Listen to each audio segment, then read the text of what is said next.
Like others, I'd like to commend Baroness Hoey for tabling this debate. It's important because the reluctance of parliamentarians to understand the public's dismay at the flagrant loss of control of national borders is a democratic problem. This discussion comes the day after a tragedy of unspeakable horror. But this horrendous incident must not be used either to chill a frank national discussion reviewing all sides of the debate and all opinions. Why has this issue of record numbers crossing the Channel by boat led to popular fury and frustration? It's not, as some assume, proof of widespread anti-immigrant sentiment. Let's note that for 99.9% of the British public, they have a track record of humane generosity in, for example, welcoming any number of Hong Kong citizens fleeing authoritarianism, and far many examples, as Lady Howe explained. I remember when some at the Home Office crassly interpreted the Brexit vote through the prism of racism and thought the hostile environment policy would be popular.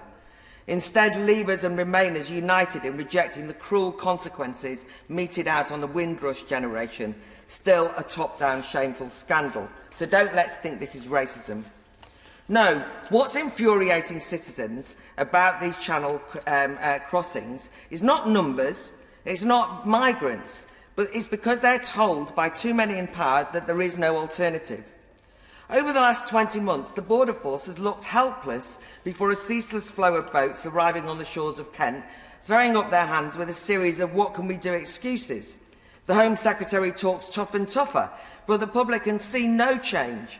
And this just seems like an abandonment of even the pretence of border control. And it makes a mockery of Brexit voters' very firm expression of popular sovereignty to take back control, if you can't even take control of your national borders. I don't pretend that practical solutions are easy, but nothing should be off the table. I was impressed by an article by Cheryl Jacobs earlier in the week, which weighed up a range of options. What we can't conclude is that no matter what we do, nothing can stop the ceaseless crossings. I noted today that a lot of people said nothing can be done unless we work with the EU. Not happening. This fatalism and lack of choice makes a mockery of politics, legislation and democracy. Some here, and I might sympathise with this, think the UK should offer to take greater numbers of asylum seekers legally. But then we need to convince the majority of our fellow citizens of this policy, not impose it on them as a humanitarian fait accompli.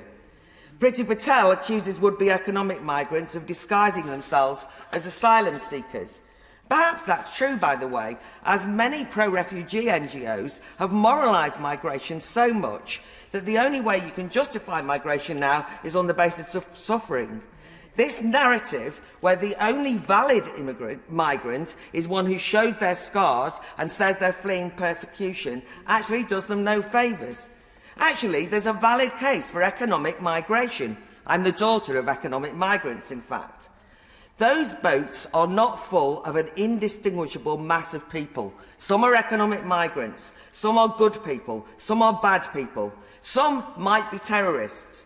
It's naive to dismiss any worries about security by making them all out to be angels. It's actually condescending.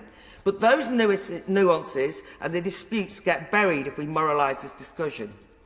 Controlling our borders is not interchangeable with closing our borders, but democratic decision-making is dependent on the borders that are secure. The problem is, those charged with controlling our borders seem to have given up on the mission. In his valedictory speech, the outgoing head of the UK Border Force, Paul Lincoln, declared, "Bloody borders are such a pain in the arse." This seeming indifference to borders by a senior civil servant reminded me too of John Reed's famous description of the border agency as not fit for purpose. But now it seems we're worse off because we have a Border Force chief who lacks purpose altogether. If Mr Lincoln doesn't believe that enforcing the integrity of Britain's borders is crucial and just thinks it's a nuisance and doesn't understand why borders matter, we're in trouble. Let me state here, borders matter because they're the basis on which national sovereignty, i.e. democratic accountability, is realised. Maintaining the integrity of a community's borders is essential for the conduct of democratic life. Borders aren't just barriers, they delineate the geographic space within which a political community is constituted. It's where citizenship is forged, Our rights are afforded, our role as equal citizens, whether from different migrant backgrounds or not. We, as citizens, control politicians as voters, and that's realised through citizenship. We take on board our duties and responsibilities for our country and our fellow citizens that way. To quote anti-fascist philosopher Hannah Arendt, rights and duties must be defined and limited, not only by those of our fellow citizens, but also by the boundaries of territory. Those bonds of citizenship, in which we take responsibility for the society in which we live, have become stripped of meaning if there's no distinction between citizens and non-citizens. And citizenship becomes meaningless if you don't even know how many citizens live in a country.